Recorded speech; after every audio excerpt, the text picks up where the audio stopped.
So there's a series that I've did a video on recently, and it's, I would say, like, at a jump in the last couple years. Like the last, I think, recent one that I can just nail on top of my head that I really enjoyed, what that was new, was Mashal, and then like before they had like Black Clover. But the current one, Ultimate Exorcist Kiyoshi, and there's been series that I've also enjoyed, like of the newer ones, but they ended up not making it. They ended up getting axed. But Kiyoshi seems to have made it past the line, and on top of that, it's been doing pretty good. In just in general, like I think Volume One sold pretty fair, and any reprints, I don't know what it looked like with the reprints, and Volume Two is supposed to sell in the next couple weeks.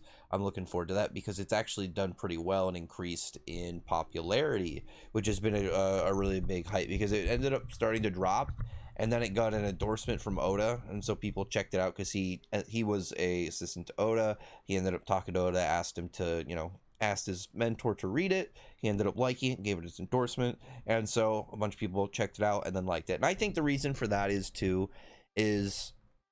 just for going into it, is, to my knowledge, he's recommended two other series. One was Promise Neverland, I believe, and the other one was I don't know how it's pronounced, Akane Banachi.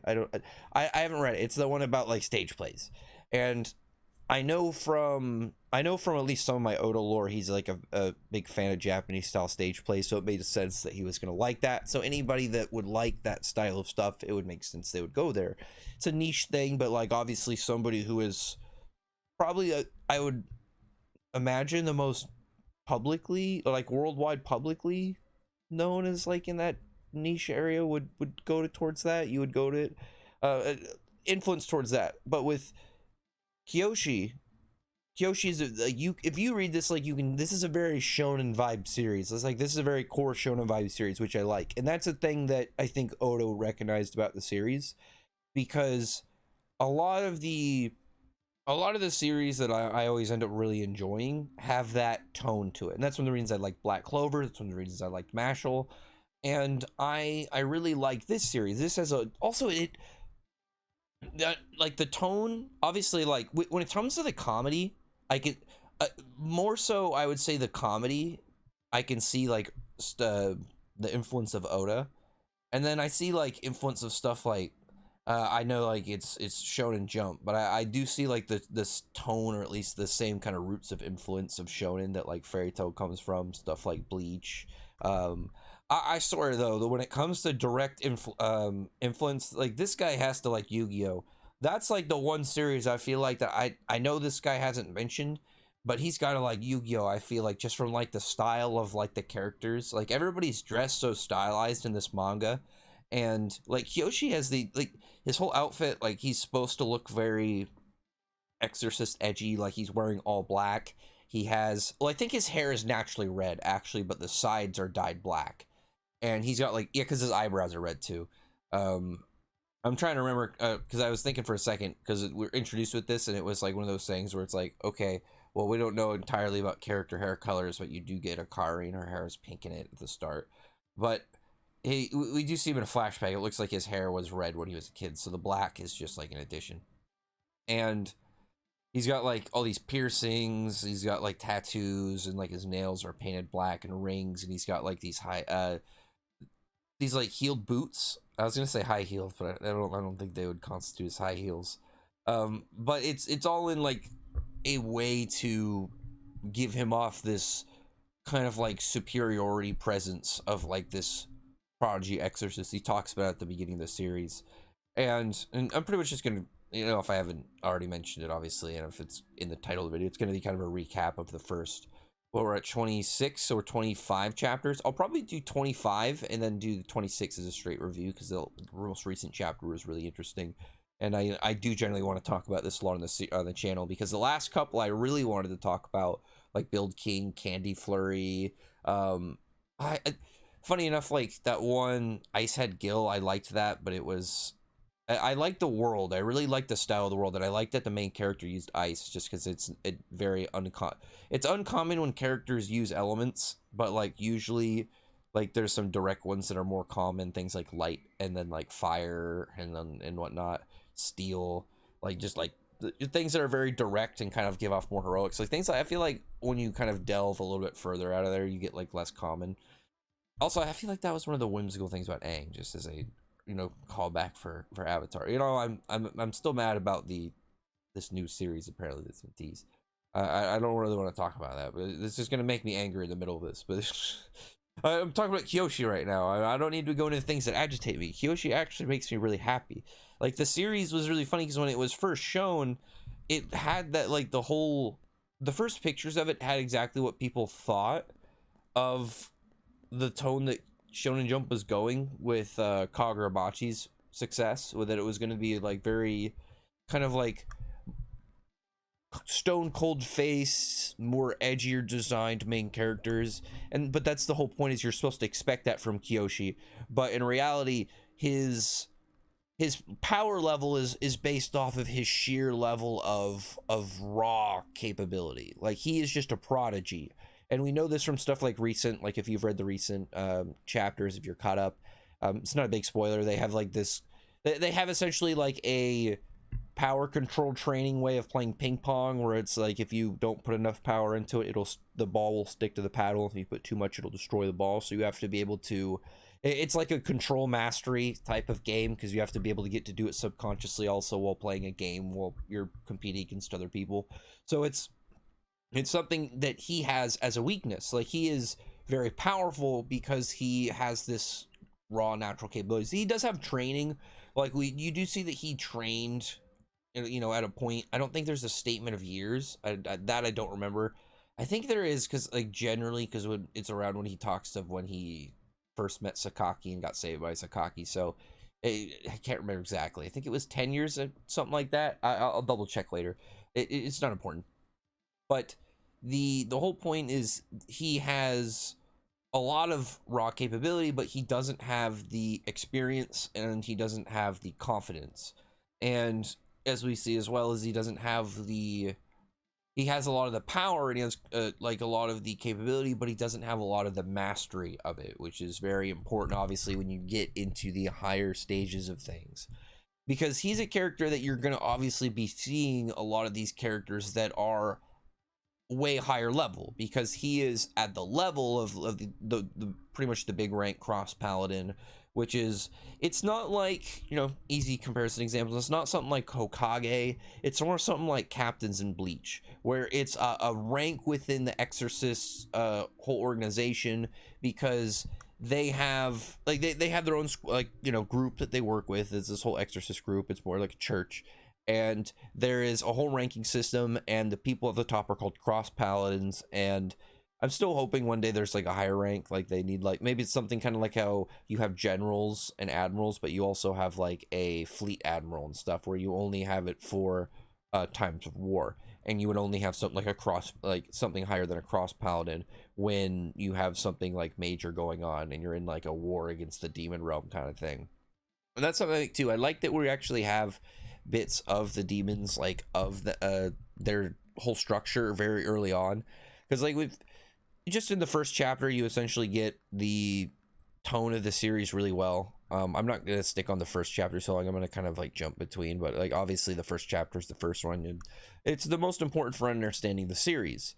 And you get like him going to exorcise this demon, but Kiyoshi ends up learning that this guy is not an evil demon. He's just kind of been forced to do this job, and he is just doing it because, again, he just wants his family to be safe. And over in the demon realm, it seems that the weaker demons, is my assumption, is the weaker demons, at least from what we've been shown, are much more tame, and they aren't aggressive. Like they don't have to really fight in the dangers of their world's hierarchy, because they just know they're not strong enough, and because of that they just kind of live a normal life.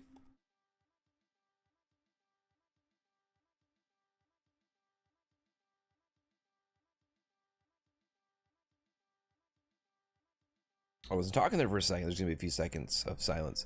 But right at the start of the story, you are established that the demons are normal in some areas compared to like the humans. Like they're able to vibe with them. They know that there are ones that don't want to do bad things. They're just essentially humans with horns that live longer. And it's good to see like Kiyoshi's like, well, I don't have a reason to exercise you if you're not, you're not a problem. And then you get the first of the demon lords coming in. You get Mato, which I like his design. I mean, I figured like he wasn't gonna die in the first chapter the first time I read it, but he ended up getting like as far as Kiyoshi's ultimate move in the first chapter that we see it in, and he ended up just getting completely roasted. But Kiyoshi, like when he's face to face with him, when you expect in the first chapter what you would, normally it's like, normally in the cases when you have a lot of shonen is you get the characters and you're introduced to them, and you're not supposed to be getting all their powers and coolness in the first chunk of the chapter.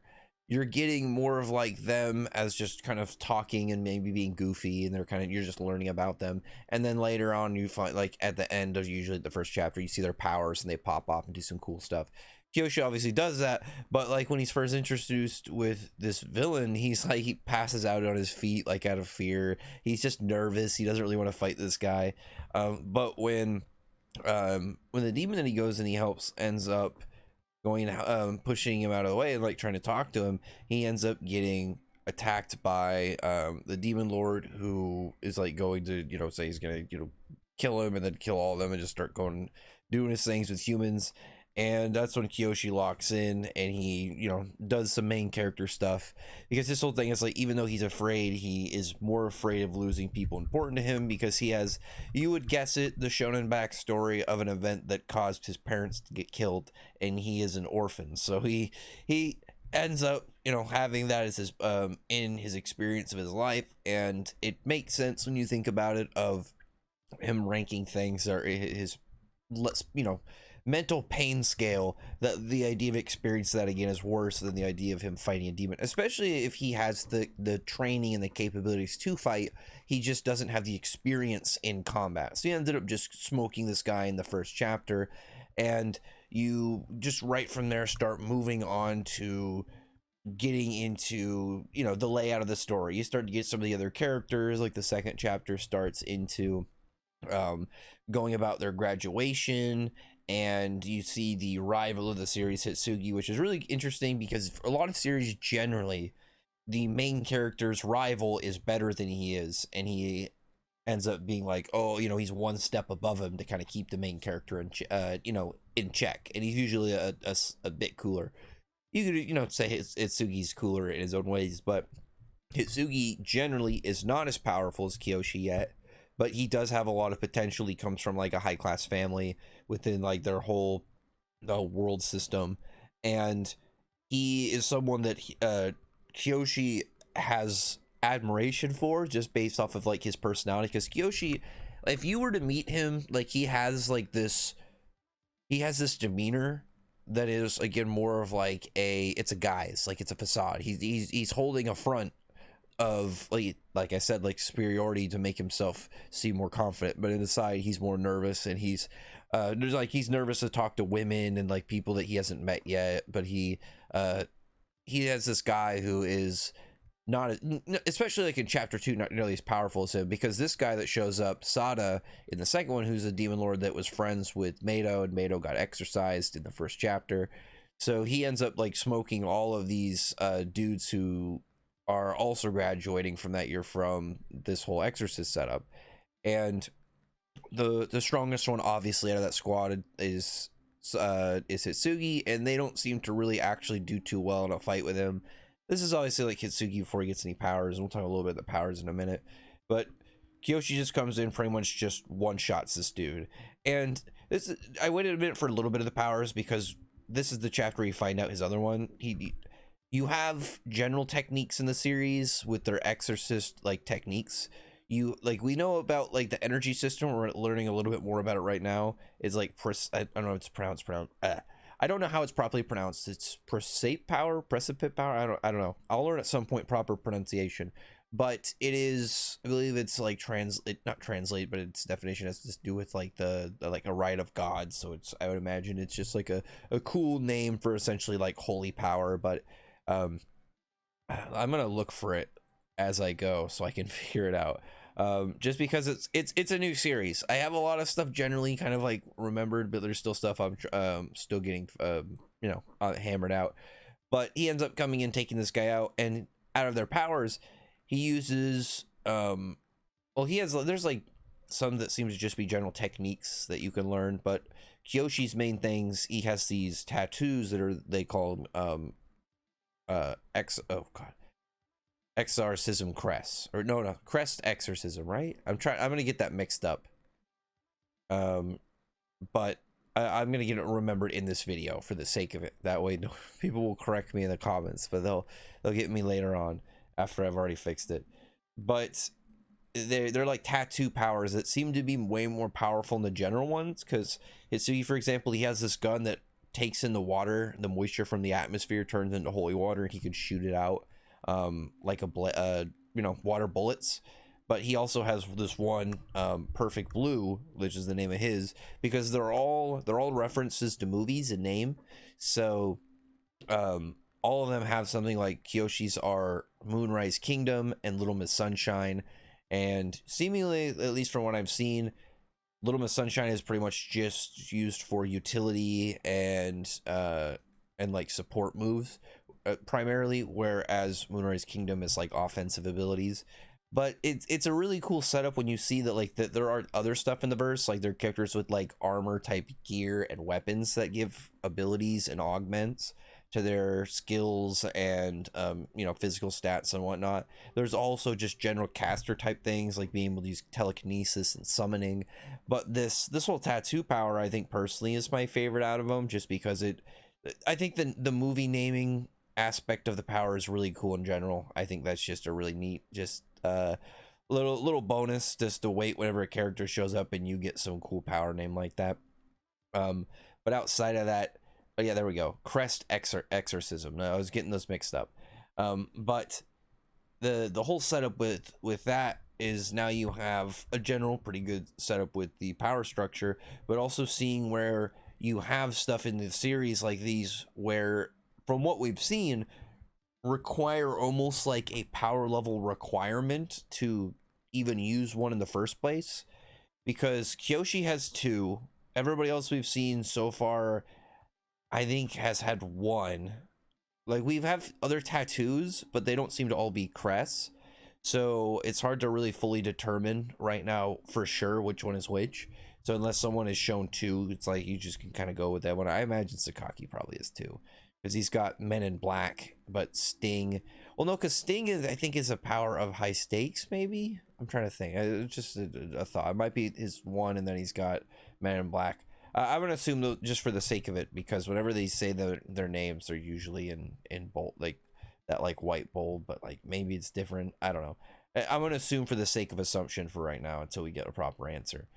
But like the first bits of the series, like you have just learning about the other characters. Like you get the female lead Akari, who's like this college student who is it seems like her family might have ties within the being within the whole Exorcist group.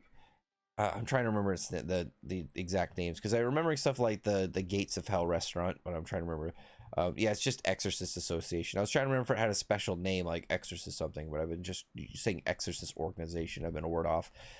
But she's in it. I feel like her family might be important in it, or at least like they've been in like related to what's been going on in the like here for a long time. But she like is not that powerful, but she has apparently like a level of control that's good. But she is like, you could tell like she's a character that has stress like on her shoulders, but she's just happy to be as far as she is, and she's happy to be able to do anything she can. And I like that. I like, so far her character's been pretty good.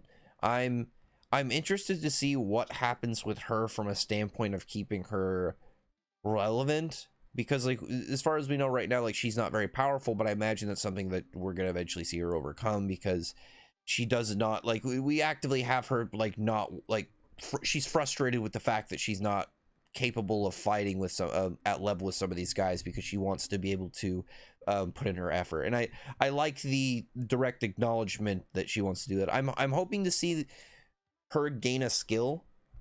I don't really know what it is that she's gonna have, because like for instance, there's another character that you get early on.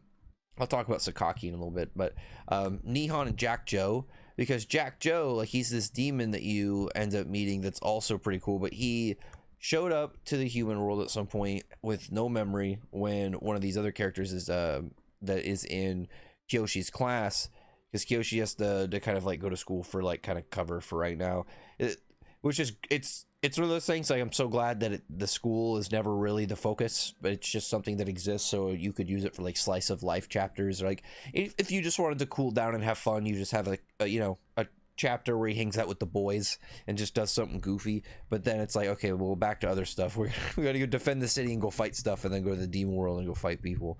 But this other dude, Nihon, which I'm very interested in him from a standpoint of so many things. Is like his character itself, he doesn't have a crazy design, but I imagine that's on purpose. But his name is Nihon Sanzugawa, but he has Sanzu in his name, like the Sanzu River, which makes me very intrigued. And on top of that, he has this demon that you find out is actually a demon lord. And I would imagine from what we've seen is that he, his powers, like, we've seen the powers because he gets contracted with him later.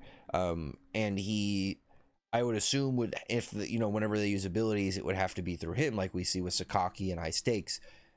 He clearly has high potential because the demon he's using is a high level demon. In reality, he's just he doesn't have any memories, and he's just usually in this directly human state. Like, he's pretty tall, like but he looks like a tall human. He doesn't look like abnormally tall all the time. Like, there's parts where he comes out and he looks bigger, but I imagine that's for effect, because the first time he walks out the door, it looks like if he stood up, his horns would go through the ceiling, and then it looks like he's... Kiyoshi's like... I know Kiyoshi with his heel, like, boots, his whole heel boot setup, he's like 6'1", I think. So he's, like, Jack Joe is probably like 7 foot, maybe a little over. He's tall, but he's not, like, inhumanly tall. He's not, like, something that's beyond reason, like 15 foot, but he gets bigger, obviously. Like, so this is just a smaller state. But he's been friends with Nihon for years. I think I don't remember if they said when they met, when it was a direct... Yeah, 10 years ago. There we go. So 10 years ago, he met him, and he was like he essentially was the size of a child, or it was just his head with legs. And because of that, they've been around each other all the time, and they talk about how they got along even from the start. So I would assume that their unity and, like, friendship bond, synchronization level, all these things, it would be very aligned to them having a high power level once they start training and getting good, which is something that's been set up recently, which has been great. And with Akari, though, I don't know what Akari's thing is going to be. I'm very interested to do what she is going to have.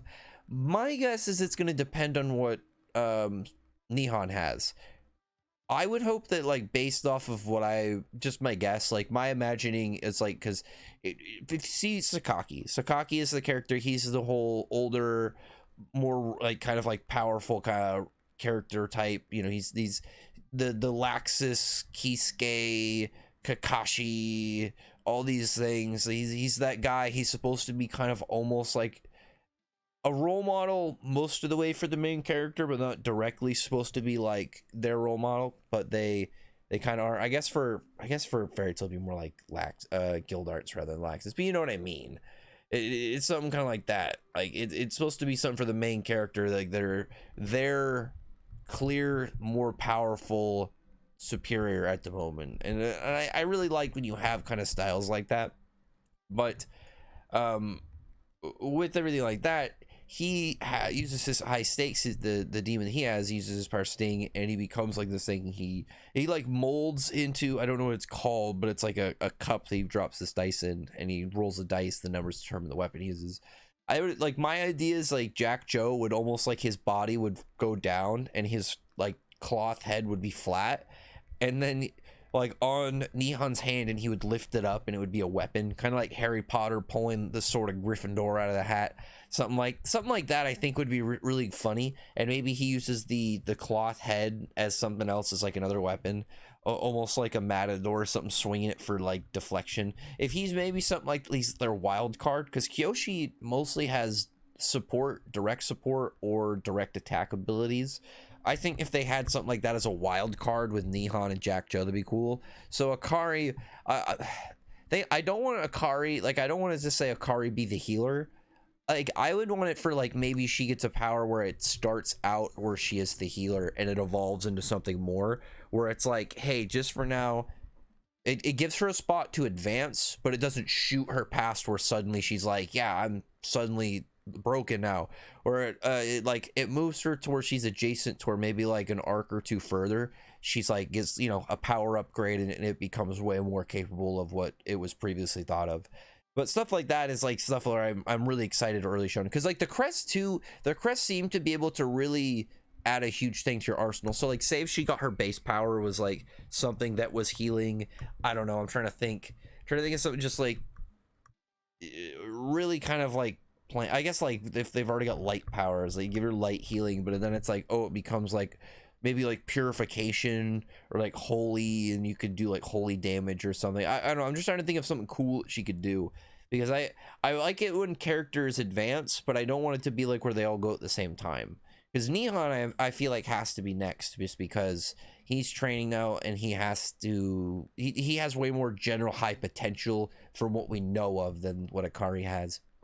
But I think that's really neat though, out of the series, because we know the main character obviously has tons of untapped potential. He's got a lot of capability, but the other characters have it, but it's not as directly there, and it's like teased and foreshadowed. And if you look at him and you connect to pieces, obviously like with Hitsugi, for example, he's from this high class family and he is like training all the time on top of his own latent potential and his own born potential. And he's in the highest squad. He's in Concordia, which is the highest out of all the groups, and because of that, he's, you know, and on top of that, he's like directly, I don't know, I won't say close, but he seems to interact a lot more with their leaders, Tsurugi, than the other members.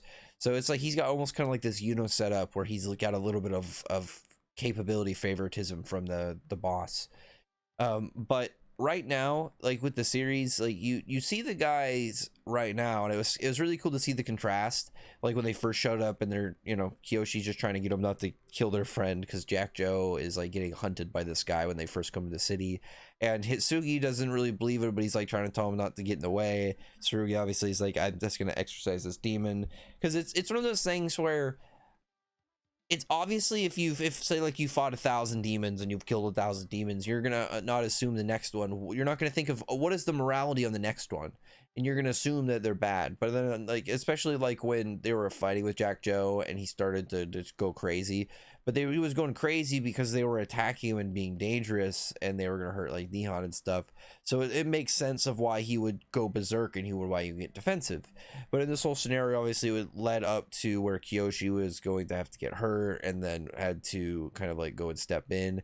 And it wasn't until Jack Joe went and you know did the whole my body as a shield thing and went and got cut by Tsurugi, you know, seemingly like, I don't know what the extent of like when they're going to die for like where the regeneration for these demons is gonna not be able to handle it, but it looked like he was pretty bad in that case, and he was in his weaker form, and it doesn't seem like Jack Joe right now has control on his powers, so it really, you could assume that he wasn't far from probably getting killed. But either way, you have like, you know, you're gonna have like a really cool flex where you're gonna have Kiyoshi go and just go all out with Hitsugi, or Hitsugi with Tsurugi. I personally, I don't think Kiyoshi could have beat him at this point in the story, this early on, because I think it would come down to one of those things of experience being a big difference. Sakaki coming in, breaking up the things, because Sakaki is the one that Kiyoshi is like, he's assigned to. He wanted to go to his whole it's like a branch, but it's like a not a big one, because it's funny with his whole thing, because Sakaki was a cross paladin, but he's like a former cross paladin because he's like dropped in busyness out of becoming a you know, leading his restaurant because of how success, like it was a cover that ended up becoming really successful, and he's like suffering from success. But as it were, like you had this whole like first thing where you got a confrontation between him, and Tsurugi and Hitsugi both ended up learning from that first encounter. It wasn't something where it took them a ton of time and like you had to have like multiple encounters more after seeing everything and kind of getting checked, because we found out that Sakaki and Tsurugi used to be partners on the same team, so it makes sense why he would have respects for him, and why he would be willing to listen to him and understand why somebody would, would have a decision that even if he didn't want it, like, he might put it into consideration to give it somebody he respected. But after that point, we have the arc that I would say was like the first real arc of the series, because the first part with like, like having stuff with Akari, just learning Akari, having like Jack, Joe, and Neon stuff with the encounter with Tsurugi and Hitsugi, I wouldn't consider that an arc, more of just like a random little event. Whereas like the Grand Cross test was an arc. You had them going, because it started out with Hitsugi, which was pretty cool for the opening of his character, showing him instead of going in with Kiyoshi first, of these guys going and trying to climb rank, because obviously they have to climb rank if they want to get to cross paladin, and Kiyoshi wants to become a cross paladin for the sake of getting the rank and being able to do more and being able to save more people. I don't know exactly if that's full on Hitsugi's. I would imagine that's part of his, but he's got more involved because he's also got his family, which is very important, but he's got to be able to match up with and achieve the levels that he and his family have. I would assume he has more in himself than what his family has for him, because he seems to be very self-determined.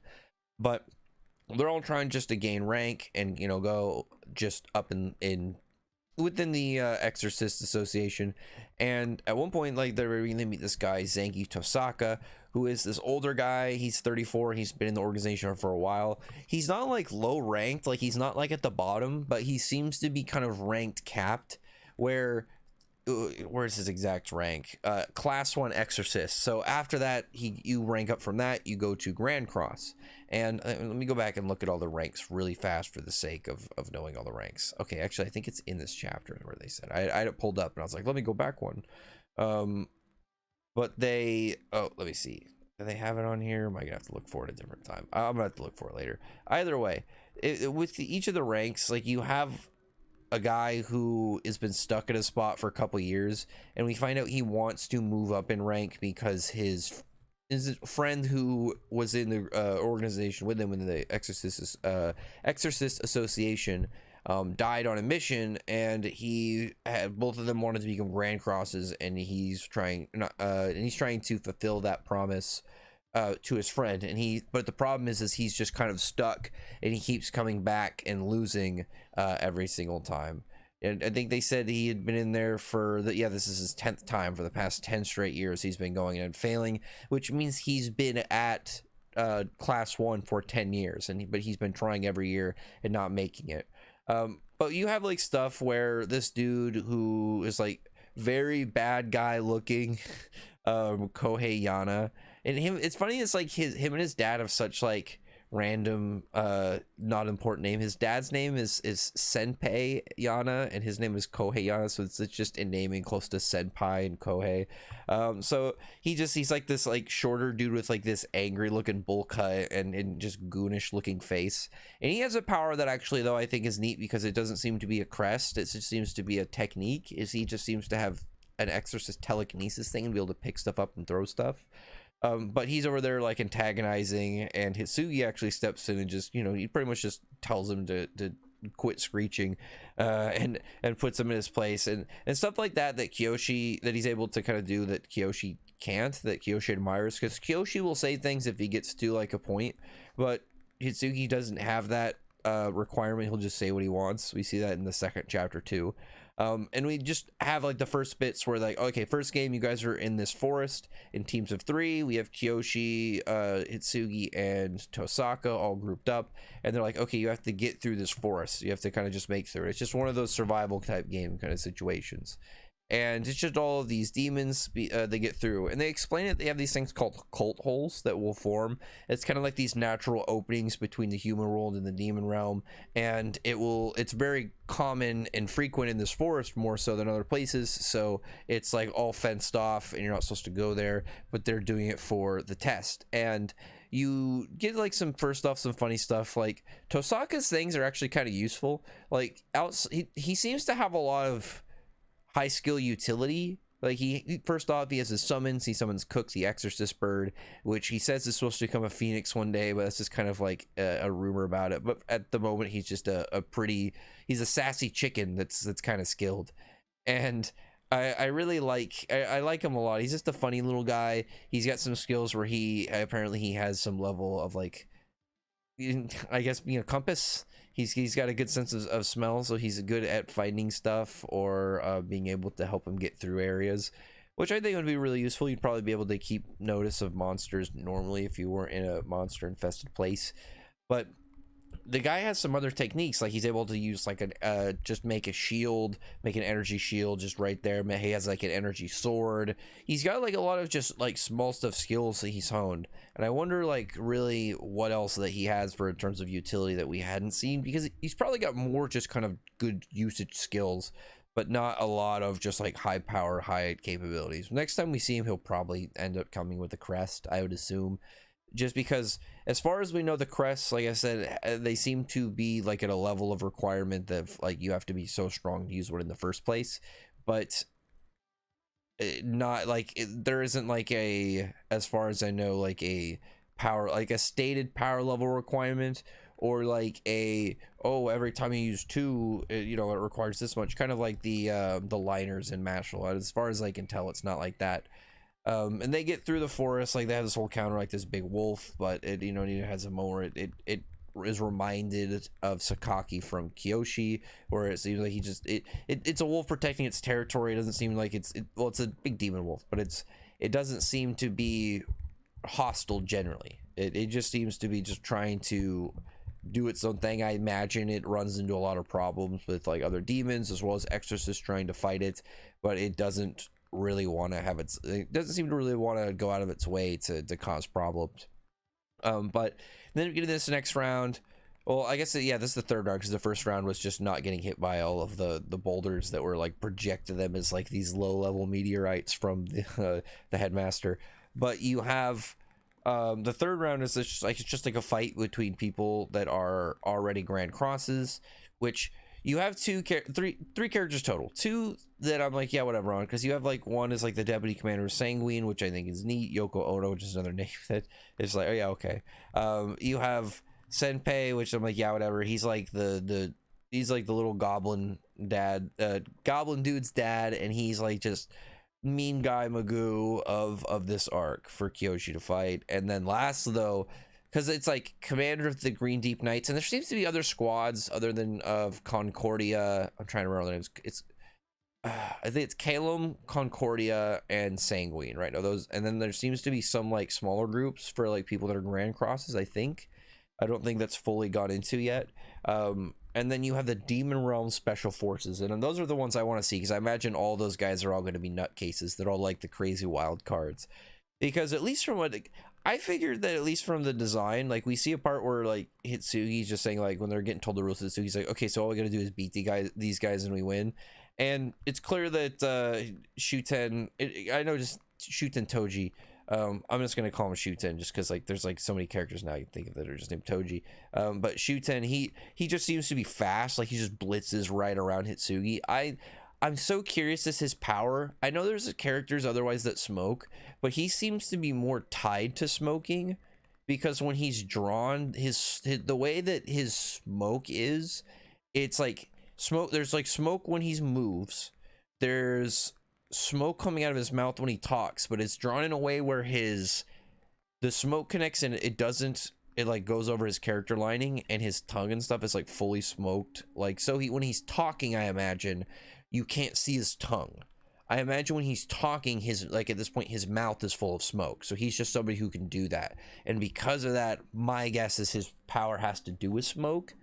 I think it'd be really cool too, because his color, obviously, it's like a character that's wearing all black too, but also his hair. He's got longer hair. He's got like this whole super long ponytail going on that kind of moves around when he fights, and it covers up his eye. His hair covers his eyes mostly, but he also seems to have a demon thing going on, because the demons so far we've seen, their eyes have this line thing. There's like, there's like the 3-piece one that he has, or like there's later Zudaratu has 5, but I wonder if he's like got demon blood or something to make him more powerful. But you just get some general fights with them where he's going to stuff like where there's like going to the whole cross gear, which is just like armor, or sorry, cross armor that gives you, I would assume buffs to whatever it's like put on, or an ability to whatever it's put on. And he's like blocking stuff with his fingers, being a badass. But it's mostly at this point about a fight between Tosaka and Senpei, which is really interesting because like this is his like boss, his former boss rather, and he's like wants this to beat him and get to the next stage, but it's at a point where like this guy just doesn't even want to deal with this guy like trying, because he just keeps trying and failing, and he doesn't want to allow him to get further. And like you see him start out, and this guy just uses like his power where he's like controlling plants and stuff. Tosaka pulls out his sword. He's like doing cool like swordsman techniques, like doing slashes and stuff and blocks, where he's like destroying the like thorn vines and stuff, working around him. The dude's using other attacks to kind of like just parry him and set him up. And he actually has a technique after that, Tosaka, where he has Cook like grab onto his arm. And this is like, again, this is like this cool chicken, and he turns into like this really cool enhanced blade where he combined his sword, and like the idea is his sword with his bird, so he gave his bird a sword form, and he can like cut through these big masses of like vines and trees, which is, it just looks cool. And he goes and he fights this dude, and he doesn't win, but he like beats him in like in a duel sense, where it's just like, okay, get him to where he can win. But obviously the guy like distracts him for a second and beats him, and Tosaka fails the test. And it's done in a way where it's like he clearly like he won in like what the other proctors would consider a win, but he's being unfair because, well, I guess it's like if that's what he wants, but it's like really, but it's like there, if you're a veteran of this rank, it doesn't, like, it's unrealistic to say like you have to fully beat me in a fight in order to make the rank, just because it's like there's not going to be a lot of people with the capability to, to beat him at that point if they're coming into that rank fresh from like the, the bar of that level. So he's just a guy that just seems very unlikable. He's like talking about like, he calling him Deadwood because like he just doesn't have any talent anymore, which doesn't really matter if he has like which I think it's one, he has the determination, and I think it doesn't really matter at that point for like raw talent. I think at that point it depends on what he's training. And like, say if Tosaka doesn't have a proper mentor, doesn't have a proper idea of what to train, he's not going to have a real way of advancing his weak areas. And I think that would be just like a result of being in a bad work environment. If you're in a whole environment where it's like, yeah, obviously it's not like, oh yeah, it's not like real life going to work. Obviously power levels and stuff and like fighting demons is like important to it. But if you have a whole environment where the people in charge look around and they favor the people that are more talented than others and don't really care for their less talented people to succeed, because it's like if you have people that aren't talented and they don't have the determination, it's one thing because they're not going to put in the effort. But it's someone like Tosaka that clearly keeps trying, you would want to, because he has the desire to go forward. So it's very unfair of this dude to kind of like pretty much abandon him and just be like, yeah, whatever. And you have him fight Kiyoshi. This is like the first time you see Koshi like really put in a lot of effort since the first chapter, because he actually gets pushed a little bit in this. Like they have like, just the opening of it, like the dude's just doing a couple attacks, Kiyoshi's blocking, that dude blocks Kiyoshi's attacks, he's able to get a couple counters in and damage Kiyoshi, but then he ends up being like, he wants to just kind of like do the same thing, where he's mad at Kiyoshi because Kiyoshi doesn't agree with him and he doesn't agree with his teachings. And this is the thing to me, from a standpoint of being in the verse, it's like, especially for people that if there's a difference, if you haven't read the series, maybe you want to listen to this and then go read the series, or if you have read the series and you're just interested in my opinion. For this guy, I don't get his logic. This is one of those dudes that you see on like Hell's Kitchen, not Hell's Kitchen, what am I thinking of, Kitchen Nightmares, where it's like Gordon Ramsay goes to like this small restaurant where it's like this person who is like, yeah, I've never gone to like cooking school or like trained under anybody. Like I've essentially just, I bought a restaurant and I'm self-taught. And you have like one of these most known chefs in the world, and it's like, you can say like there's better chefs than Gordon Ramsay, but it's clearly someone very successful, especially with the industry of obviously having restaurants and not just being a cook. And they try and like tell him like, I know better than you. And it's not directly Kiyoshi, But you know, Kiyoshi, like, there's no way this guy doesn't know who trained Kiyoshi, because like the headmaster trained him, but also we don't know a lot about Kiyoshi's grandma, but she's clearly a big deal. I assume she's a former cross paladin. We just don't know in like full detail exactly of her stature, but it seems like she is extremely high up on the totem pole.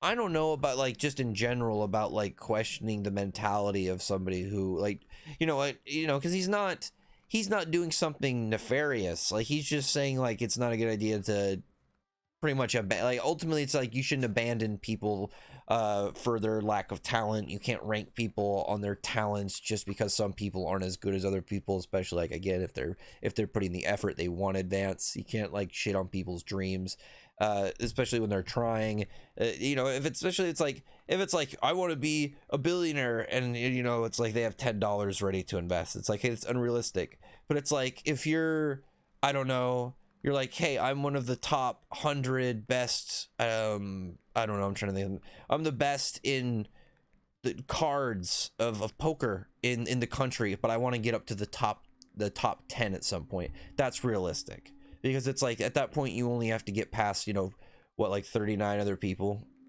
Well, I guess it depends. It's like where you are. Say you're 50, you have to get past 40, and then you just get past those, and it's like, okay, that's something that's realistic, and you're moving. So it's like with Tosaka, who was one rank below it, and he clearly has the capability. But I think, though, when you look at it maybe from his standpoint, it's like, but he gets in, he's the bare minimum, and it's like, okay, was he gonna just retire at that point at it? Is he gonna just leave as a Grand Cross and be at that standpoint? But I don't think that's something for him to decide. I feel like that's unfair for this old dude to kind of try and gatekeep, essentially trying to just goalie the rank because he doesn't think this guy deserves it, when it's clear this guy's been working towards it. Because you should have people that are there from effort, because it also shows that it's capable for people to keep trying. But he ends up just going for like a big move to try and like kind of show Kiyoshi. Kiyoshi just kind of bodies it, like uses one of his attacks and just busts it up, and then goes and just knocks this guy out. I really like his utility and variety of moves, because he's got stuff like some of his moves. He's got like his Hades technique, where he has like one where he throws the lightning. It's not lightning. He throws it, calls lightning, but it's like, I assume moonlight energy based on the names. It's Moonrise Kingdom, it seems to be light energy, so I assume moonlight for the sake of assumption until we get otherwise information. Throws it, he can directly hit you with it by putting it in his hand, and he can grab your face and slam you with it, and he can go and like dive bomb you and then hit you with it. Like, it's just different styles. But then he can also stuff like shooting his energy, blocking, he's got like direct punches, so just a lot of differences to it. So the first arc of it, and again, this is just like the first arc, but really realistically we're only about at like 2 arcs in, where I would say you end that first bit where he ends up passing. It's recognized that Kiyoshi passes, but Tosaka doesn't, and the other people that pass, people like Hitsugi and I can't remember that other guy's name, the dude with the hammer. We're gonna learn him a little bit more soon, so I'm not gonna try and like get it right now.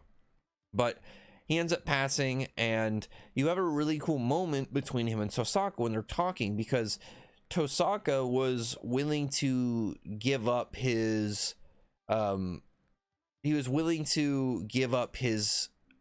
chance to ever take the test again when asked if it meant Kiyoshi passing, because at one point they're like trying to say like, did Kiyoshi pass or fail? And other people's like Hitsugi stepped in. He's like, well, no, you only had to beat him. It doesn't matter if the dude said he lost. You said that if we beat them, because that's pretty much what he agreed upon. So what's the exact word? I think he just says you have to fight him. I'm pulling up the exact wording for the sake of legality. Face 7 had to come. They will determine. Oh, it says they will determine your skills. And he says that he just says to beat him. Oh, he says whether or not you can defeat them. So it's like they'll do it, but it's like whether or not you can defeat them. So it's like that's a factor. But I think to the headmaster that looked into it further, and then people like Yoko and Shuten thought otherwise. I think seeing the conviction from Tosaka really helped, because I think it made more sense for them to kind of go off that, when it's like it made no sense at that point for Kiyoshi to fail just because Senpei was being a dick. But he's like saying like, you know, rescind his failure. He needs to pass. Like because he looked at it as somebody like Kiyoshi who has the capability, but also the attitude, the mentality that wants to not just climb it for rank, but wants to do it for good. He believes that somebody like that needs to climb. Plus, Kiyoshi's really young. He's only 16, so it's like if he gets somebody like him climbing up in rank, he's going to be there for a long time. Tosaka's 34, so if Tosaka suddenly was a cross paladin, he's going to have way less time where he's going to be at the rank, where Kiyoshi's going to be way longer in the rank, and he's going to be able to have that authority and capability of helping people way longer. Because with the cross paladin, you essentially can do whatever you want in the sake of the line of duty. And oh, there's the guy's name is right there. Jinta Kanasuchi. I'm gonna remember that just because it's gonna make me think of Ginta from Mar. But yeah, Mako, and then Ginzan. Ginzan's that guy. He's got like I think a metal power. It looks pretty interesting. But you have a really cool part, like I said, because of his conviction, where it's like saying how he would be willing to never be able to take the test again if it meant Kiyoshi passed. Kiyoshi ended up passing, but the headmaster's like, you'll be able to take testing again, don't worry. But it was about his conviction of being willing to give that up. But you have this really cool part where they're talking about it, and this is what I'm talking about core shonen. Is he's, you know, thanking him for what he did and how he helped him, even though he didn't pass. It meant a lot to him, and he's saying, like, you know, next time they meet, he'll be a Grand Cross, and Kiyoshi will be a Cross Paladin. So at some point in the story, in the future, he's going to take the test again, pass, and that's when he's going to meet up with Kiyoshi again. So unless you have one of those scenes where he apologizes just for coming and returning and not making the rank in time, and maybe he has to just do it for the sake of cameo, I would imagine it's going to be the next time. But it's just that promise between two, like the promise between two people at like the soul of it, in their determination and their kind of like their core, their being. It's a very shonen thing, and it's like with Black Clover had that very early on. Like you look at chapter 1, when you have the whole promise between Kiyoshi, between Asta and Yuno. It's like that, where it has a shonen feeling. This kind of promise to the top kind of thing, where it feels like the characters in there are really setting the tone.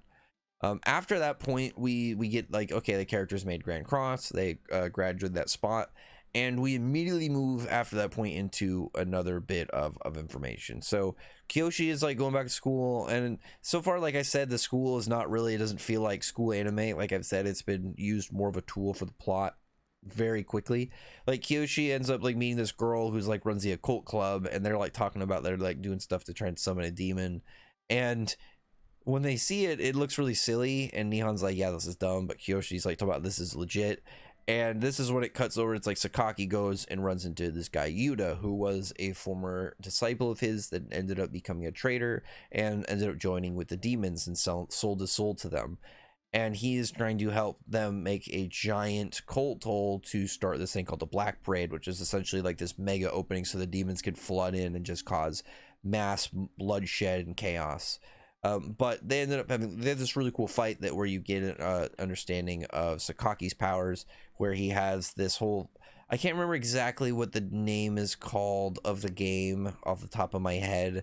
It's gonna bother me. Whenever I do a video on Sakaki specifically, I will look it up and I'll make sure to do some research on it, just because I know what it is. I cannot remember exactly what its name is off the top of my head, because I'm gonna mispronounce it really badly. But he ends up fighting this dude, and he used his first power, which he rolls a 5, and that gives him this cool umbrella where his demon high stakes like turns into this umbrella with a face, and he's able to block stuff with it, like throw it around to block stuff with it. He seems to have almost like a degree of like telekinesis with it. I wonder if it's like telekinesis or if it's like wind manipulation to a degree, because he at one point he goes and he swings it, and it looks like maybe more of like he just disperses the smoke from an attack with the force, like the dust. But I wonder if there's just a degree, like I said, like wind manipulation, since it's an umbrella. Because I feel like, just to be fair, he has to be able to have some form of like Kirby Mary Poppins style, where he, like, if he falls, he drops that and he kind of floats down. I feel like that's fair. He needs that. I mean, but he's able to do stuff cool, like shoot like an energy beam out of like the tip, which is pretty cool. But he's over here just like throttling this guy, like trying really hard to talk to people. Like the first part is like this guy, like, he gives like the waiter the money for their for his order, and he's like, here, keep the change, but there wasn't any change, and he gives this girl a coupon to make her feel better, but it's to his restaurant, and she's like, I don't want this at all.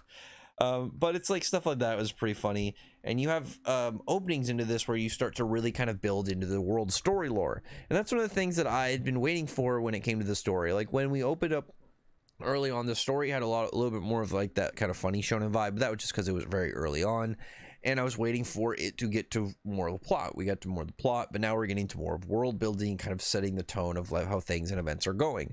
And you have this guy Yuta, and he sold his soul to a demon, and I really like the way that it looks in his setup, where he has like a keyhole in his chest, and now that keyhole is this darkness that is like engulfing up his arm and like turning it demonic, and he's able to do stuff like wings. He has like bigger cult holes where he has these weird demonic spears that like move midair and kind of like coil around like snakes, and he's able to do stuff like block energy beams and stuff, like dissipate energy with his hands, shoot energy beams of his own. But Sakaki ends up showing stuff like his, as far as we know, his best with high stakes. I'm still very curious if he has any other demons, because from what we understand, this is at least from what I understand about his power. So right now, like I said, I'm going to assume that either Sting, when he uses the power Sting, either it is something that is his power that he would use on any demon, or it is a high stakes power, because he also has Men in Black, which lets him do contracts with demons. It binds them. So high stakes either has Sting as a power, or Sting is a power he'd use on any of his demons to do some form of gambling game, which I think is, my guess is what it is. So right now, I would guess, unless he has another demon or another game, this is his strongest one. This is the strongest weapon, at least of this game, where he pulls out his 4.56 instant win Death Slayer blade. It's a really cool dynamics shot where he goes and swings it, and where he swings it, it's like where the panel splits. I want so bad to see this guy's full panel capabilities, because he does like the one where it's like it's a double page art setup, but it's in multiple panels, and it's not a single full art double spread. I'm waiting to see that. He has not done it. Like, I wonder if that's his Oda influence, because I know Oda doesn't do that a lot, but I know there are manga, like a lot of other manga could do that more often, but I know he doesn't do it a lot, so maybe that's his whole thing and why he doesn't do it a lot too. He likes to save them. But it's just a really cool sword. I'm guessing, at least from what we see, because when he goes and he cuts Yuta and later, or no, he cuts him first, he also cuts this cloud off the distance, but when he cuts Yuta later, he cuts just the ball of energy that he has in his hand. My guess is that he can cut anything that he sees, like he could just cut anything that's within sight of his, but we don't have an exact description. But this was just a fight to kind of open it, while the whole summoning of the first of the great demon lords was supposed to happen. And this was really important because we got information that there are well, we don't know how many demon lords in total. The 13 Club is directly under Azudaroth, who is one of the 3 great demon lords. My belief is that we will have that similar of a rank where each of the great demon lords will have each of their own demon lord subordinates, and then eventually we will have something above the great demon lords, like the demon emperor or something, where there's only one of them, because it just makes sense. It's like you would have at some point one higher, whereas like you have these 3, because we have at least one of them. We might have a second one. We have a name drop from Azudaroth with Rushihara, which I would guess is one of the other demon lords, because I thought maybe it was an event. It was similar to Black Parade, because we only recently found out what the Black Parade was. So the Black Parade was an event with a giant cult hole, whereas Rushihara is still a little bit in the dark, but I'm guessing, at least by how Azudaroth talks, is that is one of the other great demon lords. And this first one we got, again, I would imagine is going to go the way that you would expect, where he is going to be the weakest of them. He's probably the youngest, but that's why he ended up attacking so openly first, and why we got him first, is he was probably the one that is the most, you know, the first one logically to be fighting. But he comes here, he comes out from this whole ritual that takes 100 sacrifices. Kiyoshi was able to save 3 of them, the 3 that were in his school, like the girl of the occult club and 2 of her friends that were also in the club. And Kiyoshi just gets in a direct fight with this guy, and this was a really, really cool fight. I loved this fight. Like anybody I feel like that reads the series and enjoys it, that actually generally enjoys it, and they get to this fight, this is one that really, really kind of just hypes up what this mangaka is capable of, because Kiyoshi does a lot of cool stuff, like where he does like one of his abilities, Apollo, which is like this a binding ability, just kind of puts these like sun symbol shaped locks around you, and then Artemis, where he just does like a finger energy blast, just shoots you with energy. Was it oh my god, precipitate energy or whatever. Then just this Icarus, which previously he used to jump because it's like a trampoline elastic style thing, so he can use it for mobility, but he uses it to push this guy away, Zudaroth, and then chain them, so it's like bouncing him out of the city, and then goes and just kind of does this onslaught combo of attacks. And there's a lot of really good dynamic paneling showing just the combat style of this mangaka that I love a lot right now. I really love his style and his combat that he's shown, his powers, his characters too, because like there's a couple other series right now that are doing really well. I'm gonna do Galaxias as another series on my channel. Kagurabachi is doing really cool. I don't know if I'm gonna do that or Ichi the Witch. We'll see about those. Right now I feel like other people are probably gonna be jumping on those. Astro Royale, that one's pretty good. Just a couple other ones. This is probably my favorite out of all the new ones, I would say, for sure. And it, like, this fight really kind of set like a lot of the style for it, and a lot of what I'm really looking forward to seeing more of, and more of like their just general battle, because like during their fight you have some cool fight, just bits of action, but once the Zudaroth starts to really kind of get interested in Kiyoshi, he's just like, okay, well, I'm just gonna go for a game, and he uses this giant attack. Titanomaki goes for this. It's like this massive energy mass above this mountain that's like messing with the sky, and it's just gonna destroy everything around them and like wipe out this whole city and stuff. And Kiyoshi has this moment of fear. He believes that like he's like, and I really, really like this part. This is something that the whole fan base that at least I talked to was waiting for, was Kiyoshi to take a really, really hard defeat, because he had just been styling on people the whole series. But he has like a moment where he's just staring at it in dead shock, and he's like, you don't even get him forming full sentences. He's like, Naraku City. He's like, everyone, they're just going to, he's like not even saying the words, and you can really kind of get in that moment, like in his head, of he's just like, I have nothing I think that I can do. I think it's over. I'm not gonna be able to stop this. Everyone's gonna die. But he ends up thinking back to Yamada, and he has just this memory of like, you know, deep breaths. You just calm yourself, take a moment, and he ends up using like, you know, the same kind of like full out power charge that he was going to use on Tsurugi, and uses like this power Ultra Pandora, because he uses Pandora when he ends up in the Memento Forest, and it's just like this, you know, creates a box around the energy, contains it. He ends up wrapping around Titanomaki, and then like shrinking his ability, like condensing it, like compacting it, so it just crunches down the attack to make sure that when it explodes, it's the smallest amount possible, like of AoE.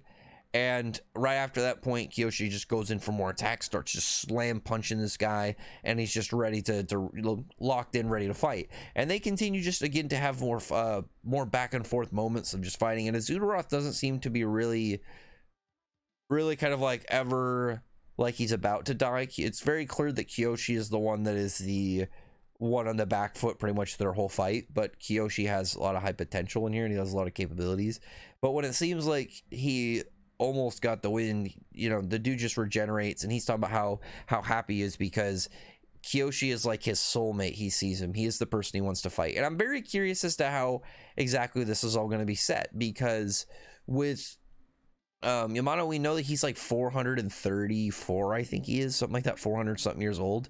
So I would assume any of the normal demon lords are probably like, my guess is like 1,000 plus, and the great demon lords are generally around that area.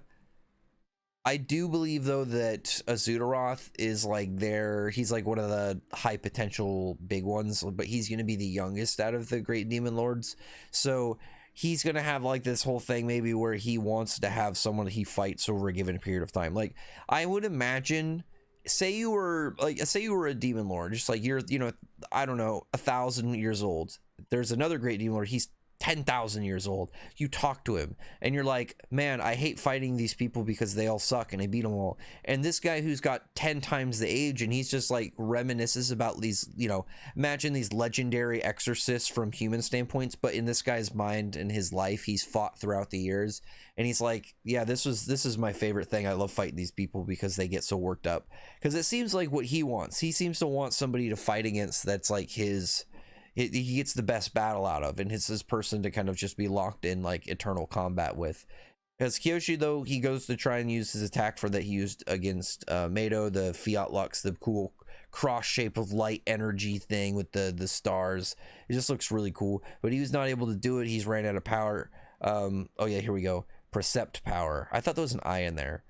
But Azudaroth is happy about it. He goes in for like essentially like a light hug, and he's like tells him his name. He's just happy to see him. He's like, all right, you got to get ready for the Black Parade, because next time I'm going to get you really more determined, because he's only able to stay around for a few minutes. And that gets us around to the most recent chapters. It's just like Kiyoshi recovering. You see him really upset he wasn't able to save all the people. He was only able to save 3, but I don't think that's something that was really fair for him to put on himself. He was only able to do so much. One thing I feel like with the other characters too, it must be really hard for like not being like the feeling of not being able to do anything. Like you're friends with this guy who's essentially, you see that he's kind of accepted the weight on his shoulders, and he doesn't want to have other people get involved as much, and he doesn't want these people to kind of put themselves in danger, but you want to be able to put your life on the line for your friend just the way that they do it for you. So it must be really hard, and I really liked this chapter going out of it, because we got stuff like, first off, we found out, like, you know, we found out High Stakes' name, which is cool. We got a little bit more of his design. We see a little bit more of, again, like each of the characters, like Akari and Nihon are upset that, you know, of everything that's going on. Kiyoshi's like, you know, crying about his failure. We find out the lore about like stuff like the 13 Club is directly under Azudaroth. He's one of the 3 great demon lords. Stuff about the Cult Hold and the Black Parade of the past. It's a lot of stuff that's really interesting of just general setup. They're going to form an alliance with the other cross paladins to go and fight Azudaroth. I imagine they're going to go into the demon realm, which is going to be really cool. I think stuff like that is going to be really hype, of just getting to see just the world build. But everything after that point, it's like you see like just getting into the world of the Exorcist Association, because they're like, okay, we gotta go recover. They go to like a resort for the Exorcists. They have this really cool giant like hot spring getaway. It's really cool, because it doesn't just look like, oh, it's just a building that it just looks basic. It's got like this whole extra stylized version to it, with all these like pipes and machinery, but also the like big crosses they have for their verse.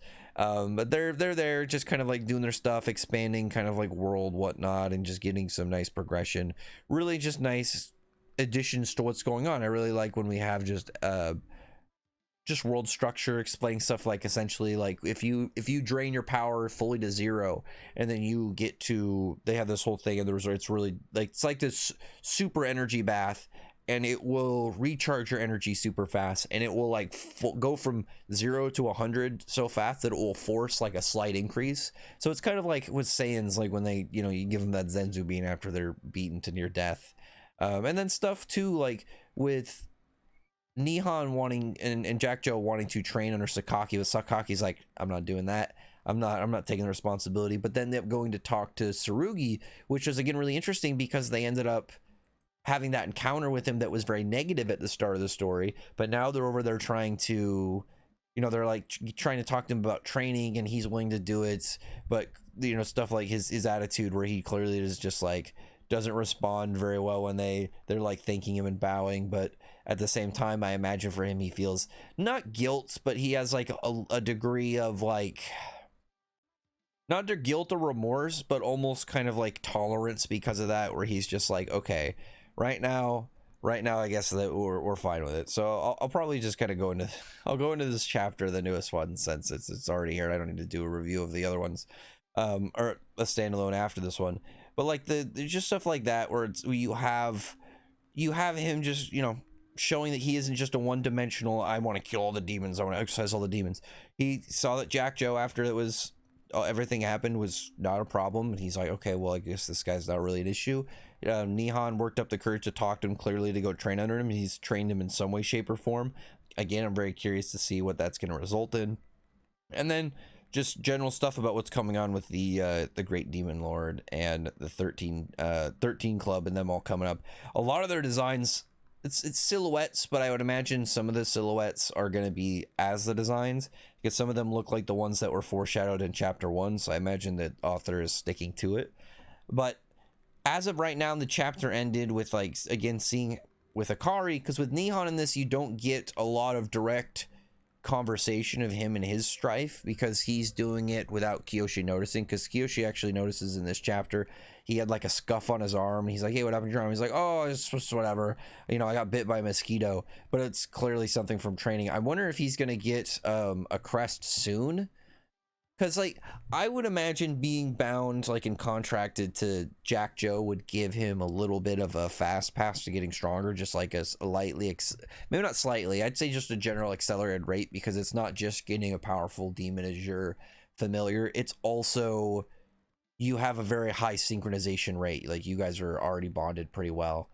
But now these characters are meeting up. They're going over what they're going to do. They're going to have 3 cross paladins and Kiyoshi going up against this guy, because they're going to have Sanguine's leader coming over too. This girl, I'm very interested to see what she's going to be going on. I want to see what her hair looks like from the front, because Hikari's brother has, I would assume, that pink hair color that he had, or that she has on the other side of her hair. But this girl, it seems like, maybe it might just be the shine, it seems like she has that same kind of like black and another color hair style that Akari has, so maybe they're related. But as of right now, like, it ends with them getting set up. Like, Akari is just speaking about how she needs to work hard, because like they're in the same group, like they're both in the Gates of Hell Chinese restaurant kind of squad, as Sakaki has said it. But she is his partner, like the, you know, she is his senior in there, and even though he's way more, he's, you know, she can't really fight in near levels of capability, he is her junior, and he still acts like it, and she understands like where he is, like she's older than him. He's 16, she's 20, so like she can tell like where he's just, you know, an inexperienced younger dude, but she knows like what he's capable of. I think that she looks past his, you know, power level capability, and she just sees this 16-year-old good-hearted kid, and she just knows though that even though that, again, that he's a prodigy, she wants to be able to do stuff and not be able to just be on the sidelines, because like she's like was talking about how when he was knocked out for days, like she just saw him like he's just laying there, and there's nothing that she could do. So I imagine just the helplessness and the powerlessness, it's something that really kind of got to her, and now she's talking about how they want to be able to get past everything, and she wants to be able to say that she's his partner with pride. That's one of the reasons too, I think that she should focus on something like, start with something like healing, because factually you need a healer, but then move out of it, like not move out of it, advanced beyond it, because I think one of the characters joining in needs to be healer, or she should do it. I want her to just have something that stands out, where she's able to kind of like really, you know, to really kind of show that, oh, I have something that other characters don't have. Because even if it's like, you know, healing and other characters don't have healing, she could have, or support like buffs or something, or she maybe unlocks some power brews. The problem with her is like, I don't see, at least as of right now, what her power thing is going to be, but I do hope that she gets something relatively soon and we get to see her do some stuff. But then we get the characters just kind of like parting ways, getting ready for the meetup soon. But the last thing in the chapter, and this is the last thing that's happened before we're now waiting for 2 weeks, right into the new year after the Christmas season, is Sakaki took Kiyoshi down to the 99th basement floor of the resort to a training room where they're going to have a sparring match and fight, which I'm so excited for, because it was like right around when they're like saying like people are gonna they're like, okay, yeah, you guys go, Kiyoshi and stay back. I'm like, they're gonna have a fight, and they're like going down these stairs. I'm like, they're going to like some battleground room, and I was right on it. I was like, all right, sweet, we're getting right at it. These guys are gonna battle. I'm so stoked, more so than Kiyoshi, is I want to see more of Sakaki's weapons. I would love to see more of his I want to see more of his general dice roll weapons, and to see if he has either other demons or does he have other games that he plays with high stakes. I'd be perfectly fine if he only has high stakes right now and he just has more games, or maybe he has another demon that we get later on or something. But I just want to see more of what Sakaki has, because he has one of those powers. So it'd be really cool to see more of it rather than later. But anyway, other than that, that's relatively my recap. The last of 26 chapters now of Kiyoshi. It's a good series. Like I know I didn't cover everything in depth, every detail step by step, but I mostly wanted to talk about it and kind of just give my rundown of everything and just give, like I said, a recap. Just wanted to kind of go over everything, talk about what I liked about the series, talked about the values of the series, kind of ramble on about stuff as I go about it. Just that way it feels like an actual like conversation, or not like a conversation, and a real kind of just I guess just kind of chat about what the series is and what's going on, what it's about, what I like about it, like I said, and where the value I think of it comes from and where I think it's going. So we'll see on that. I'm looking forward to the next chapter. I guess it makes sense that I'll start getting the stuff for it leading up before we come into the new year and the break ending. But other than that, I'll talk to you guys later on everything about it.